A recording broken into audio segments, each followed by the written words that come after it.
ಅವ್ನು ಮಾತಾಡ್ತಾರೆ ಮನುಷ್ಯ ಏನೋ ಉತ್ತರ ಕೊಡೋದು ಏನೋ ಕೊಟ್ಬಿಟ್ಟಿರ್ತಾರೆ. ಈಗ ಹಂಗೆ ಅದು ಅಂತ ತಿಳ್ಕೊಳ್ಳೋದು ನಾವು. ಅದು ಷಡ್ಯಂತ್ರ ಮಾಡಿದ್ರು, ಹಂಗೆ ಮಾಡಿದ್ರು, ಹಿಂಗೆ ಮಾಡಿದ್ರು ಮಾತಾಡ್ತಾರೆ. ಮತ್ತು ರಾಜಕೀಯದಲ್ಲಿ ಷಡ್ಯಂತ್ರ ಮಾಡಲಾರ ಮತ್ತೇನು ಮಾಡೋದು? ಮಾಡೋರು ನಾವು. ಅವ್ರ ಉದ್ಯೋಗ ಅದು. ಇವರು ಅವ್ರಿಗೆ ಮಾಡ್ತಾರೆ, ಅವ್ರು ಇವ್ರಿಗೆ ಮಾಡ್ತಾರೆ. ಅವ್ರು ನಿಮಗೆ ಮಾಡಿದಾಗ ಅವ್ರು ಷಡ್ಯಂತ್ರ ಆಗುತ್ತೆ, ನೀವು ಅವ್ರಿಗೆ ಮಾಡಿದಾಗ ಅವ್ರು ಷಡ್ಯಂತ್ರ ಆಗುತ್ತೆ. ಹೀಗಾಗಿ ಅವ್ನು ಹೇಳ್ತಾರೆ ಡೆಫಾನ್ ಮಾಡೋ ಮುಂದೆ ಒಂದು BBC ಚರ್ಚೆ ನಡೆದಾಗ BBC ಒಳಗೆ ಅವರು ಪ್ರಶ್ನೆ ಮಾಡ್ತಾರೆ, ಅಲ್ಲ ಟೆರರಿಸಮ್ ಅಂದ್ರೆ ಏನು, ಒಂದು ಅಂತರ ದೇಶಭಕ್ತಿ ಪೆಟ್ರೋಟಿಸಮ್ ಅಂದ್ರೆ ಏನು, ಇವ್ರೊಳಗೆ ಏನು ಅಂತರ ಅಂತ. ಟೆರರಿಸಮ್ಗೆ ಮತ್ತು ಪೆಟ್ರಿಯೋಟಿಸಮ್ಗೆ ಏನು ಅಂತರ ಅಂತ ಕೇಳಿದಾಗ ಅವತ್ತು ಭಾಳ ಸುಂದರವಾಗಿ ಆನ್ಸರ್ ಮಾಡ್ತಾರೆ. ಅವತ್ತಿನ ನಮ್ಮ ಯಾರೋ ಪ್ರೆಸಿಡೆಂಟ್ ಇದ್ರು ಅವರು, ಮೋಸ್ಟ್ ಪ್ರಾಬಬ್ಲಿ ಇದ್ರದ್ದು ಅಮೆರಿಕದ ಪ್ರೆಸಿಡೆಂಟ್ ಇರ್ಬೇಕು, ಅವರು ಸ್ಪಷ್ಟ ಹೇಳ್ತಾರೆ, ನಾನು ನನ್ನ ದೇಶ ಸಲುವಾಗಿ ಹೋರಾಟ ಮಾಡೋದು ಅದು ಪೆಟ್ರಿಯೋಟಿಸಮ್. ಆದರೆ ಅದ ಕೆನಡಾ ಅಥವಾ ಇನ್ನೊಂದು ದೇಶದವರಿಗೆ ಅವ್ರಿಗೆ ಟೆರರಿಸ್ಟ್. ಅಲ್ಲಿ ಒಬ್ಬ ಅವನು ಕೆನಡಾ ಸಲುವಾಗಿ ಅದು ಪಾಕಿಸ್ತಾನ ಸಲುವಾಗಿ ಕೆಲಸ ಮಾಡುವಂಥ ಅವ ಅಲ್ಲಿ ದೇಶಭಕ್ತ, ನಮಗೆ ಅವ್ರು ಟೆರರಿಸ್ಟ್. ಇಷ್ಟ ಅದ್ರ ಡಿಫ್ರೆನ್ಸ್. ಎರಡು ಒಂದೇ ನಾನಿದೆ, ಎಲ್ಲ ಮುಖಗಳು ಒಂದೇ ಹೇಳ್ತಾರೆ.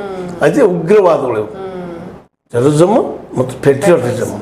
ಪೆಟ್ರಿಯೋಟಿಸಮ್ ಅತಿ ಆದಾಗ ಅಲ್ಲಿ ಒಂದು ಹಿಂಸಾರೂಪ ಪಡಿತದೆ, ಹಿಂಸಾರೂಪ ಪಡಿಬಾರ್ದದ, ಅದು ಪಡಿದಿದ್ದರೆ ಅದು ಶಾಂತಿ ಅನ್ನೋದು ಡಿಪೆಂಡ್ ಮಾಡ್ತಾರೆ. ಸೂಪರ್. ಓಕೆ, ಇವಾಗ ರಾಜ್ಯದಲ್ಲಿ ಶಾಸಕರುಗಳಿಗೆ ಅಂದ್ರೆ ಸಚಿವರಿಗೆ ಎಸ್ಪೆಷಲಿ 17 ಜನ ಸಚಿವರಿಗೆ ಚಾಟಿ ಏಟು ಬೀಳುತ್ತೆ. ಅಂದ್ರೆ ನೀವು ಹೇಳ್ದಂಗೆ ಅವರ ಸ್ಥಾನ ಕೂಡ ಸಚಿವ ಸ್ಥಾನ ಕಸಿದುಕೊಳ್ಬಹುದು ಅಥವಾ ಬೇರೆ ರೀತಿಯಾಗಿ ಪನಿಷ್ಮೆಂಟ್ ಮಾಡಬಹುದು. ಓಕೆ, ಶಾಸಕರಿಗೆ ಯಾವ ರೀತಿ ಶಿಕ್ಷೆಯನ್ನ ಕೊಡೋದಕ್ಕೆ ಸಾಧ್ಯ ಆಗುತ್ತೆ? ಯಾವ ರೀತಿ ಬುದ್ಧಿ ಕಲಿಸಬಹುದು ಅವರಿಗೆ ಹೈಕಮಾಂಡ್? ನೋಡ್ರಿ, ಅವ್ರಿಗೆ ಅನುದಾನನೂ ರಿಕ್ ಮಾಡಿಬಿಡುವಂಥ ಮತ್ತೇನಿಲ್ಲ. ಕೊಡಬೇಕಾದ ಅನುದಾನಗಳನ್ನು ಕಟ್ ಮಾಡಿಬಿಟ್ರೆ ಸಹಜವಾಗಿ ಶಿಕ್ಷೆ ಆಗ್ತದೆ. ಅನುದಾನ ಅವ್ರಂದ್ರೆ 40% ತಿನ್ನುವಂಥ ಜನಕ್ಕಿಂತ ಹೆಚ್ಚು ಅವ್ರ ಲಾಭ ಇರ್ತದೆ ಅನುದಾನದಲ್ಲಿ. ಅನುದಾನಗಳನ್ನು ಕೇಳ್ತಾರೆ ಯಾಕಪ್ಪ ಅಂದರೆ ಅದು ನಮ್ಮ ಬೆನಿಫಿಟ್ ಅದನ್ನು ಕೇಳ್ತಾ ಇರ್ತಾರೆ. ಈ ರೋಡ್ ಮಾಡೋದಾಗೋದು ಮತ್ತೇನೋ ಆಯಿತು, ಅಲ್ಲಿ ಕಟ್ ಆಯ್ತು ಅದ್ರಲ್ಲಿ 40% ಬರೋದು ಬಂದು ಆಗ್ತದೆ. ಅದೇ ಒಂದು ಶಿಕ್ಷೆ ಅವ್ರಿಗೆ. ಮತ್ತೆ ಇನ್ನೇನು ಶಿಕ್ಷೆ ಕೊಡ್ಲಿಕ್ಕೆ ಸಾಧ್ಯ ಅದು? ಅದ್ರ ಬಿಟ್ಟು ಮತ್ತಿನ ಶಿಕ್ಷೆ ಅದು ಅವ್ರಿಗೆ. ನೋಡ್ರಪ್ಪ ನೀವು ತಪ್ಪು ಮಾಡಿದ್ರಿ ಅಂತೇಳಿ ಕೋರ್ಟ್ ಮೂಲಕ ಅವ್ರಿಗೆ ಈ ಪನಿಷ್ಮೆಂಟ್ ಮಾಡೋಕ್ಕೆ ಸಾಧ್ಯ ಇಲ್ಲ, ಅಥವಾ ಮತ್ತೊಂದು ಏನೂ ಮಾಡ್ಲಿಕ್ಕೆ ಸಾಧ್ಯ ಇಲ್ಲ. ಅವರು ಮತ್ತು ಇನ್ನೊಂದು ಏನಪ್ಪ ಅಂತ, ನಮ್ಮ ಪ್ರಜಾಪ್ರಭುತ್ವ ಇಷ್ಟು ವಂಡರ್ಫುಲ್ ಅದ. ಇದು ಪಕ್ಷಗಳ ನಾವು ಮಾಡ್ಕೊಂಡಿವಿ ಅಷ್ಟ. ಮೂಲತಃ ಈಗ 100-500 ಯಾರೂ ಇಲ್ಲ ಅವ್ರು. ಆದಪ್ಪ ಅಂದ್ರೆ ನಮ್ಮ ರಾಜ್ಯದ ಮುಖ್ಯಮಂತ್ರಿ ಆಗ್ತಾರೆ. ಅವ್ರು 113 ಮಂದಿ ಕುಡ್ಕೊಂಡು ಇವಾಗ ನಮ್ಮ ಮುಖ್ಯಮಂತ್ರಿಪ್ಪ ಅಂತಂದ್ರೆ ಮುಗಿದೋಗ್ಬಿಡ್ತು. ಕಾಂಗ್ರೆಸ್ ಇರಲಿ, BJP ಇರಲಿ, JDS ಇರಲಿ, ಮತ್ತಾರು ಇರಲಿ, ಹಿಂಗದ. ಹೀಗಾಗಿ ನಾವು ಪಾರ್ಟಿ ಮಾಡ್ಕೊಂಡಿವಿ. ಅದು 113 ಮಾಡ್ಕೊಂಡವ ಅವ ಇಲ್ಲಿಯ ಚೀಫ್ ಮಿನಿಸ್ಟರ. ಮುಂದೆ 272 ಮಾಡ್ಕೊಂಡವ ಈ ದೇಶದ ಪ್ರಧಾನಿ. ಇವಾಗ ಈ ಒಂದು ಒಳ ಜಗಳಗಳು ಅಥವಾ ಒಳ ಕಿತ್ತಾಟಗಳು ಅಥವಾ ಈ ಒಂದು ಫೇಲ್ಯೂರ್ ಇಂದ ತುಂಬಾ ಜನ ಮುನಿಸ್ಕೊಂಡಿದ್ದಾರೆ, ಬೇಸರವಾಗಿದ್ದಾರೆ.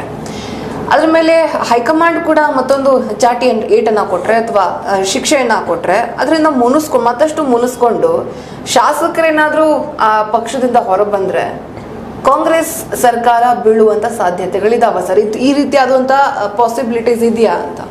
ಅದು ಆಗೋದು. ಈಗಾಗಲೇ ನೋಡ್ರಿ, DKC ಅವ್ರಿಗೆ ಸೋಲೋದು ಕಾರಣೀಭೂತರು ಸಿದ್ದರಾಮಯ್ಯ ಅಂತೇಳಿ BJPಗೆ ಹೇಳ್ತಾ ಇದ್ದಾರೆ. ಅಂದ್ರೆ ಅವ್ರು ಒಳಗೆ ಹುಟ್ಟಿ ಜಗಳ ನಮ್ಮ ಕಡೆ ಬರಲಿ ಅನ್ನೋದು ಒಂದು ಉದ್ದೇಶ.